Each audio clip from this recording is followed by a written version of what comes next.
नमस्कार दोस्तों। हिंदी कहानी 2.0 चैनल में आप सभी लोगों का स्वागत है। तो दोस्तों, आज हम धर्मवीर भारती जी द्वारा लिखित उपन्यास गुनाहों के देवता का 17वां भाग सुनते हैं। लेकिन उससे पहले आप सभी लोगों से विनम्र अनुरोध है, अगर चैनल पर नए हैं तो चैनल को सब्सक्राइब जरूर कीजिएगा। उपन्यास अच्छी लगे तो लाइक शेयर कमेंट जरूर कीजिएगा। तो चलिए शुरू करते हैं गुनाहों के देवता का 17वां भाग। दोस्तों, हमने पिछले एपिसोड में सुना कि सुधा अपने ससुराल से 1 महीने के लिए वापस आ गई है और उस 1 महीने में सुधा और चंदर ने मिलकर बिंती की शादी की ढेर सारी तैयारियां की। वो 1 महीना कैसे कब बीत गया और सुधा चली भी गई और चंदर के जीवन में फिर से एक निराशा छा गया। अब आगे वह बैठा बैठा सोचता रहा। सहसा उसने पूछा, बिंती, तुम भी देहात में रही हो और सुधा भी, तुम लोगों की जिंदगी में वह सब कभी आया? बिंदी क्षण भर चुप रही, फिर बोली, क्यों, क्या नफरत करोगे सुनकर? नहीं बिंदी, जितनी नफरत और अरुचि दिल में आ गई है उससे से ज़्यादा आ सकती है भला? बताना चाहो तो बता दो। अब मैं जिंदगी को समझना चाहता हूँ, वास्तविकता के स्तर पर। चंदर ने गंभीरता से पूछा। मैंने आपसे कुछ नहीं छिपाया, न अब छिपाऊंगे। पता नहीं क्यों दीदी से भी ज़्यादा आप पर विश्वास जमता जा रहा है। सुधा दीदी की ज़िंदगी में तो यह सब नहीं आ पाया। वे बड़ी विचित्र सी थी, सबसे अलग रहती थी और पढ़ती और कमल के पोखरे में फूल तोड़ती थी। बस मेरी ज़िंदगी में। चंदर ने चाय का प्याला खिसका दिया। जाने किस भाव से उसने बिंती के चेहरे की ओर देखा। वह शांत थी, निर्विकार थी और बिना किसी हिचक के कहती जा रही थी। चंदर चुप था। बिंती ने अपने पाँव से चंदर के पाँव की उंगलियां दबाते हुए पूछा, क्या सोच रहे हैं आप? सुन रहे हैं ना आप? जाने दो, मैं नहीं सुनूंगा। लेकिन तुम मुझ पर इतना विश्वास क्यों करती हो? चंदर ने पूछा। जाने क्यों, यहाँ आकर मैंने दीदी के साथ आपका व्यवहार देखा, फिर पम्मी वाली घटना हुई। मेरे तन मन में एक विचित्र सी श्रद्धा आपके लिए छा गई। जाने कैसी और रुचि मेरे मन में दुनिया के लिए थी। आपको देखकर मैं फिर स्वस्थ हो गई। ताज्जुब है, तुम्हारे मन की अरुचि दूर हो गई दुनिया के प्रति और मेरे मन की अरुचि बढ़ गई। कैसे अंतर विरोध होते हैं मन की प्रतिक्रियाओं में। एक बात पूछो बिंती, तुम मेरे इतने समीप रही हो, सैकड़ों बार ऐसा हुआ होगा जो मेरे विषय में तुम्हारे मन में शंका पैदा कर देता। तुम सैकड़ों बार मेरे सिर को अपने वक्ष पर रखकर मुझे सांत्वना दे चुकी हो। तुम मुझे बहुत प्यारी हो, लेकिन तुम जानती हो मैं तुम्हें प्यार नहीं करता हूँ। फिर यह सब क्या है, क्यों है? बिंती चुप रही। पता नहीं क्यों है। मुझे इसमें कभी कोई पाप नहीं दिखा, और कभी दिखा तो मन ने कहा कि आप इतने पवित्र हैं, आपका चरित्र इतना ऊंचा है कि मेरा पाप भी आपको छूकर पवित्र हो जाएगा। लेकिन बिंती, बस, चंदर ने टोक कर कहा, इससे अधिक आप कुछ मत पूछिए, मैं हाथ जोड़ती हूँ। चंदर चुप हो गया। चंदर जितना सुलझाने का प्रयास कर रहा था, चीज़ें उतनी ही उलझती जा रही थी। सुधा ने जिंदगी का एक पक्ष चंदर के सामने रखा था। बिंती उसे दूसरे दुनिया में खींच लाई। कौन सच है कौन झूठ, वह किसका तिरस्कार करे और किसको स्वीकार करे। अगर सुधा गलती पर है तो चंदर का जिम्मा है। चंदर ने सुधा की हत्या की है, लेकिन कितनी भिन्न है दोनों बहनें। बिंती कितनी व्यवहारिक, कितनी यथार्थ संयत, और सुधा कितनी आदर्श, कितनी कल्पनामयी, कितनी सूक्ष्म, कितनी ऊंची और कितनी सुकुमार और पवित्र है। जीवन की समस्याओं के अंतर विरोधों में जब आदमी दोनों पक्षों को समझ लेता है, तब उसके मन में एक ठहराव आ जाता है। वह भावना से ऊपर उठकर स्वच्छ बौद्धिक धरातल पर जिंदगी को समझने की कोशिश करने लगता है। चंदर अब भावना से हटकर जिंदगी को समझने की कोशिश करने लगा था। वह अब भावना से डरता था। भावना के तूफान में इतनी ठोकरें खाकर अब उसने बुद्धि की शरण ली थी और एक पलायनवादी की तरह भावना से भागकर बुद्धि की एकांगिता में छिप गया था। कभी भावुकता से नफरत करता था, वह अब भावना से ही नफरत करने लगा था। इस नफरत का भोग सुधा और बिंती दोनों को ही भुगतना पड़ा। सुधा को उसने एक भी खत नहीं लिखा और बिनती से एक दिन भी ठीक से बातें नहीं की। जब भावना और सौंदर्य के उपासक को बुद्धि और वास्तविकता की ठेस लगती है, तब वह सहसा कटुता और व्यंग्य से उबल उठता है। इस वक्त चंदर का मन भी कुछ ऐसा ही हो गया था। जाने कितने जहरीले कांटे उसकी वाड़ी में उग आए थे, जिन्हें वह कभी भी किसी को चुभाने से बाज नहीं आता था। एक निर्मम निरपेक्षता से वह अपने जीवन की सीमा में आने वाले हर व्यक्ति को कटुता के जहर से अभिषिक्त करता चलता था।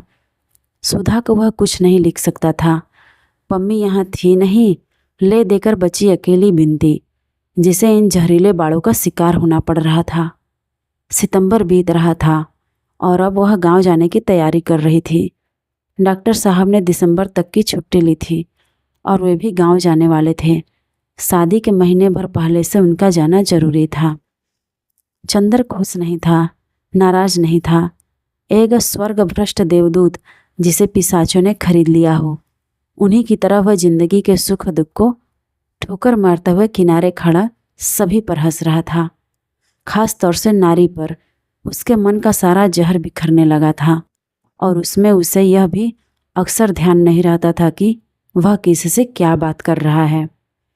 बिनती सब कुछ चुपचाप सहती जा रही थी। बिनती को सुधा की तरह रोना नहीं आता था, न उसकी चंदर इतनी परवाही करता था जितनी सुधा की। दोनों में बातें भी बहुत कम होती थी, लेकिन बिनती मन ही मन दुखी थी। वह क्या करे। एक दिन उसने चंदर के पैर पकड़कर बहुत अनुनय से कहा, आपको यह क्या होता जा रहा है? अगर आप ऐसे ही करेंगे तो हम दीदी को लिख देंगे। चंदर बड़ी भयावनी हंसी हंसा। दीदी को क्या लिखोगी? मुझे अब उसकी परवाह नहीं। वह दिन गए बिनती, बहुत बन लिए हम। हाँ चंदर बाबू, आप लड़की होते तो समझते। सब समझता हूँ मैं। कैसा दोहरा नाटक खेलती हैं लड़कियाँ, इधर अपराध करना, उधर मुखबिरी करना। बिनती चुप हो गई। एक दिन जब चंदर कॉलेज से आया तो उसके सिर में दर्द हो रहा था।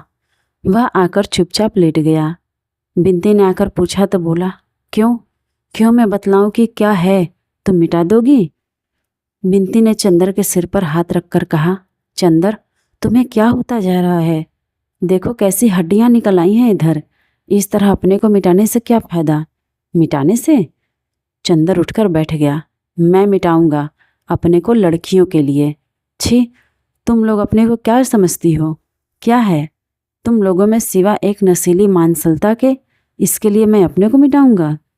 बिनती ने चंदर को फिर लिटा दिया। इस तरह अपने को धोखा देने से क्या फायदा चंदर बाबू?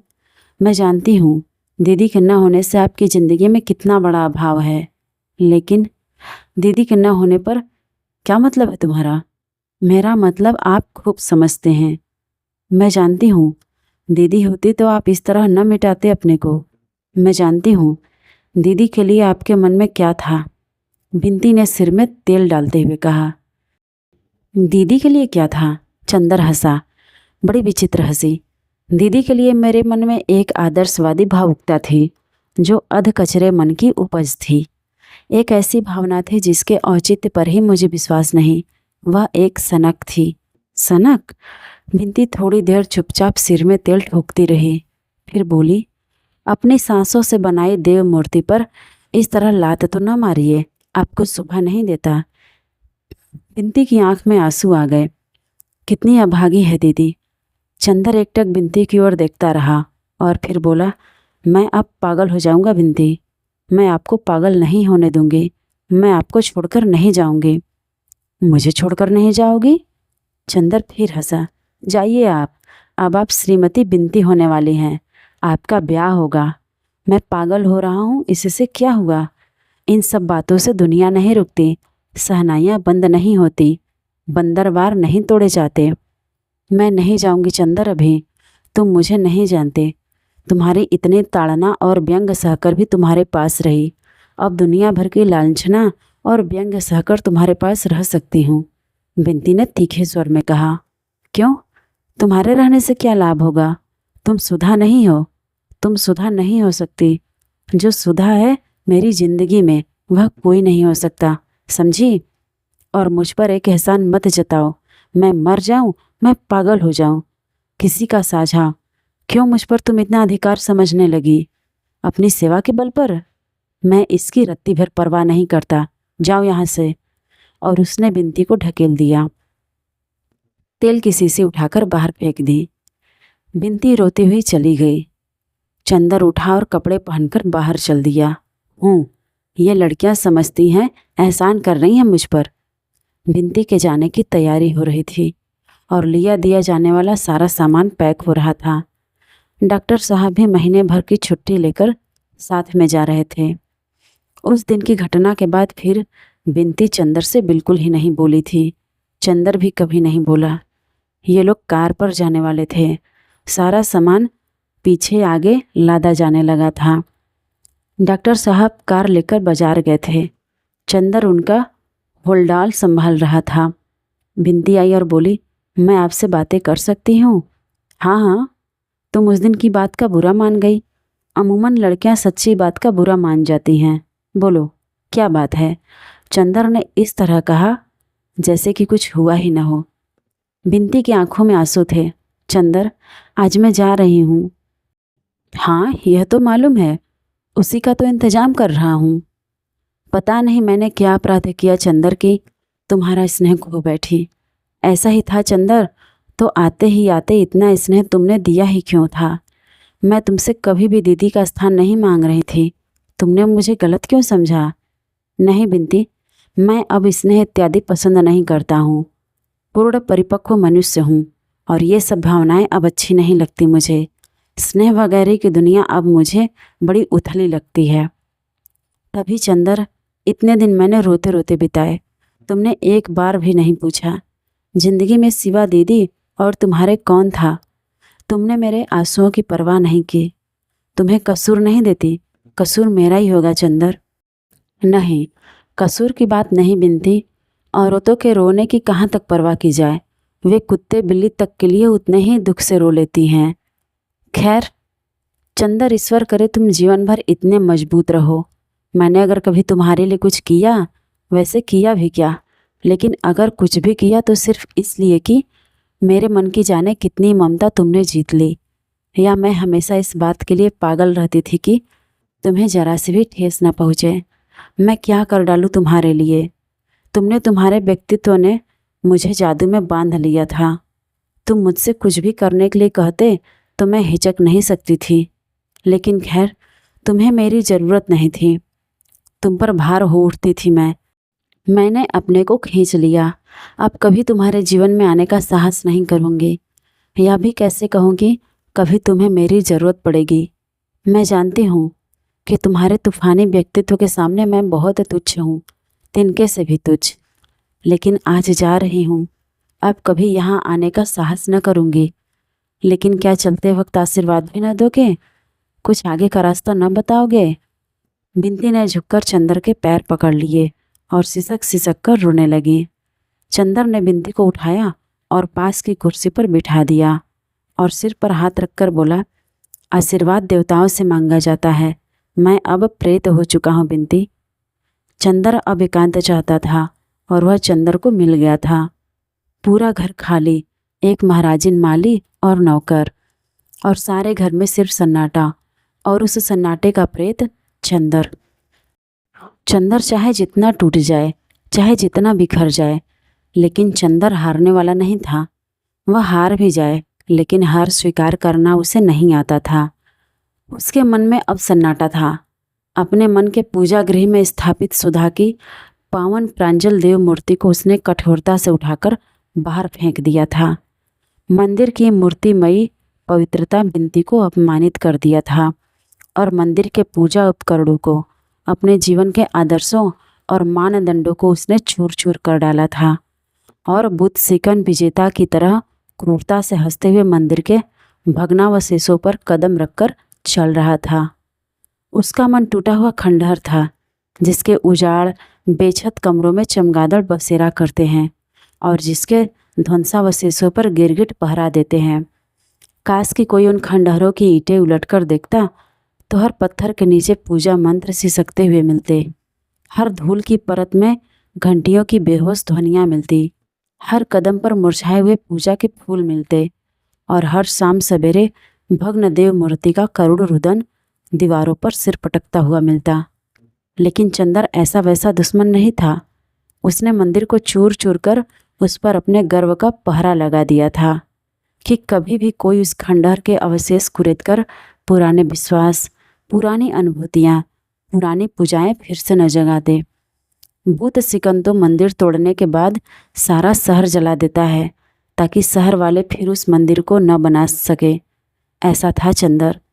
अपने मन को सुनसान कर लेने के बाद उसने अपनी जिंदगी, अपना रहन सहन, अपना मकान और वातावरण भी सुनसान कर लिया था। अगहन आ गया था, लेकिन उसके चारों ओर जेठ की दोपहरी से भी भयानक सन्नाटा था। बिनती जब से गई उसने कोई खत नहीं भेजा था। सुधा के भी पत्र बंद हो चुके थे। पम्मी के 2 खत आए। पम्मी आजकल दिल्ली घूम रही थी, लेकिन चंदर ने पम्मी को कोई जवाब नहीं दिया। अकेला अकेला, बिल्कुल अकेला, सहारा मरुस्थल की नीरस भयावनी शांति, और वह भी जब तक कि कांपता हुआ लाल सूरज बालू के क्षितिज पर अपनी आखिरी सांसें तोड़ रहा हो और बालू के टीलों की अधमरी छायाएं लहरदार बालू पर धीरे धीरे रेंग रही हों। बिनती के ब्याह को 15 दिन रह गए थे कि सुधा का एक पत्र आया। मेरे देवता, मेरे नयन, मेरे पंथ, मेरे प्रकाश, आज कितने दिनों के बाद तुम्हें खत लिखने का मौका मिल रहा है। सोचा था बिनती के ब्याह के महीने भर पहले गांव आ जाऊंगी तो एक दिन के लिए तुम्हें आकर देख जाऊंगी, लेकिन इरादे तो इरादे हैं और ज़िंदगी ज़िंदगी। अब सुधा अपने जेठ और सास के लड़के की गुलाम है। ब्याह के दूसरे दिन ही चला जाना होगा। तुम्हें यहाँ बुला लेती, लेकिन यहाँ बंधन और पर्दा तो ससुराल से भी बदतर है। मैंने बिनती से तुम्हारे बारे में बहुत पूछा, वह कुछ नहीं बताई। पापा से इतना मालूम हुआ था कि तुम्हारी थीसिस छपने गई है। कन्वोकेशन नज़दीक है। तुम्हें याद है, वायदा था कि तुम्हारा गाउन पहनकर मैं फ़ोटो खिंचवाऊंगी। वह दिन याद करती हूँ तो जाने कैसा लगने लगता है। एक कन्वोकेशन की फ़ोटो खिंचवाकर ज़रूर भेजना। क्या तुमने बिनती को कोई दुख दिया था? बिनती हरदम तुम्हारी बात पर आंसू भर लाती है। मैंने तुम्हारे भरोसे बिनती को वहाँ छोड़ा था।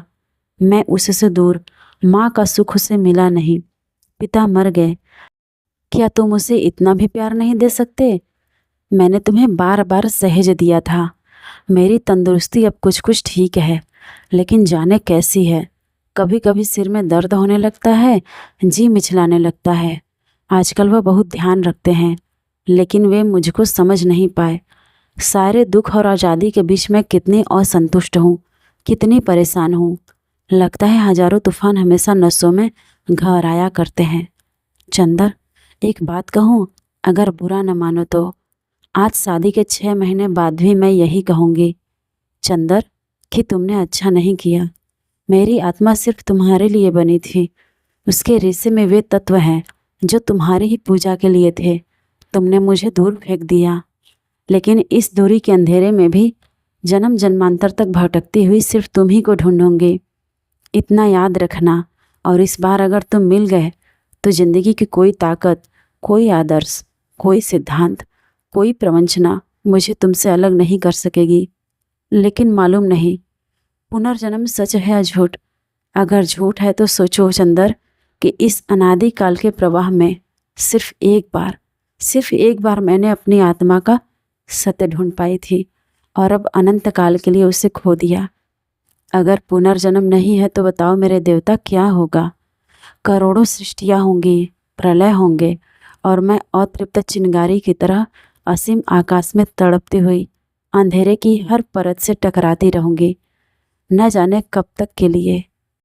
ज्यों ज्यों दूरी बढ़ती जा रही है, त्यों त्यों पूजा की प्यास बढ़ती जा रही है।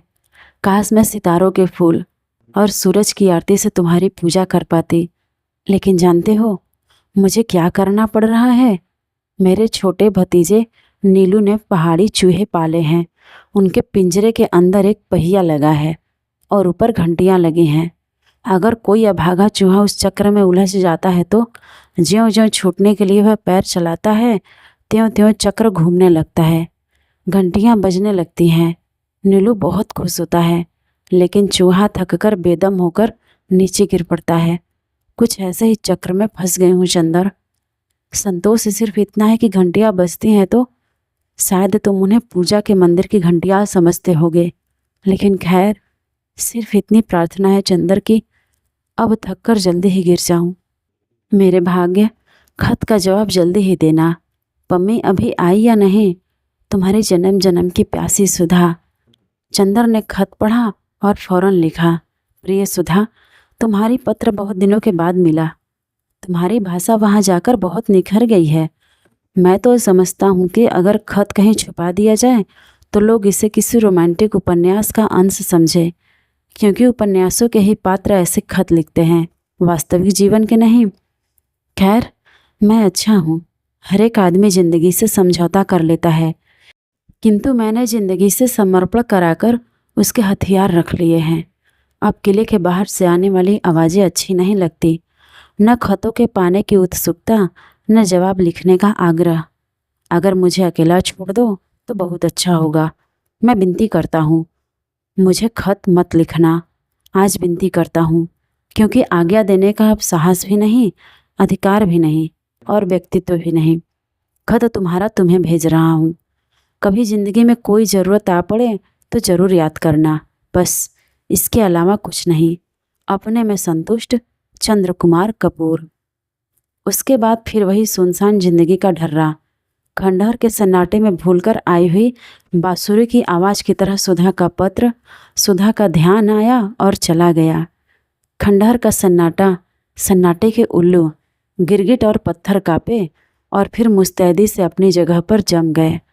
और उसके बाद फिर वही उदास सन्नाटा, टूटता हुआ सा अकेलापन और मूर्छित दोपहरी के फूल सा चंदर। नवंबर का एक खुशनुमा बिहान। सोने के कांपते तारे सुबह की ठंडी हवाओं में उलझे हुए थे। आकाश एक छोटे बच्चे के नीलम नयनों की तरह भोला और स्वच्छंद लग रहा था। क्यारियां शरद के फूलों से भर गई थी और एक नई ताजगी मौसम और मन में पुलक उठी थी। चंदर अपना पुराना कत्थई स्वेटर और पीले रंग के पश्मीने का लंबा कोट पहने लॉन पर टहल रहा था। छोटे छोटे पिल्ले दूब पर किलोल कर रहे थे। सहसा एक कार आकर रुकी और पम्मी उसमें से कूद पड़ी और कुंवारी हिरड़ी की तरह दौड़कर चंदर के पास पहुंच गई। हेलो माय बॉय, मैं आ गई। चंदर कुछ नहीं बोला। आओ ड्राइंग रूम में बैठो, उसने उसी मुर्दासी आवाज़ में कहा। उसे पम्मी के आने की कोई प्रसन्नता नहीं थी। पम्मी उसके उदास चेहरे को देखती रही, फिर उसके कंधे पर हाथ रखकर बोली, क्यों कपूर, कुछ बीमार हो क्या? नहीं तो, आजकल मुझे मिलना जुलना अच्छा नहीं लगता। अकेला घर भी है, उसने उसी फीकी आवाज़ में कहा। क्यों, मिस सुधा कहाँ है और डॉक्टर शुक्ला? वे लोग मिस बिंती की शादी में गए हैं। अच्छा, उसकी शादी भी हो गई? डैम इट, जैसे ये लोग पागल हो गए हैं। बरटी, सुधा, बिंती, क्यों मिलते जुलते क्यों नहीं तुम? यूँ ही मन नहीं होता। समझ गई, जो मुझे 3-4 साल पहले हुआ था, कुछ निराशा हुई है तुम्हें? पम्मी बोली। नहीं, ऐसी कोई बात नहीं। कहना मत अपनी जबान से। स्वीकार कर लेने से पुरुष का गर्व टूट जाता है। यही तो तुम्हारे चरित्र में मुझे प्यारा लगता है। खैर, यह ठीक हो जाएगा। मैं तुम्हें ऐसे नहीं रहने दूंगी। मसूरी में इतने दिन क्या करती रही? चंदर ने पूछा। योग साधन, पम्मी ने हंसकर कहा। जानते हो, आजकल मसूरी में बर्फ़ पड़ रही है। मैंने कभी बर्फ़ के पहाड़ नहीं देखे थे। अंग्रेजी उपन्यासों में बर्फ़ पड़ने का जिक्र सुना था। सोचा देखती आऊँ। क्या कपूर, तुम खत क्यों नहीं लिखते थे?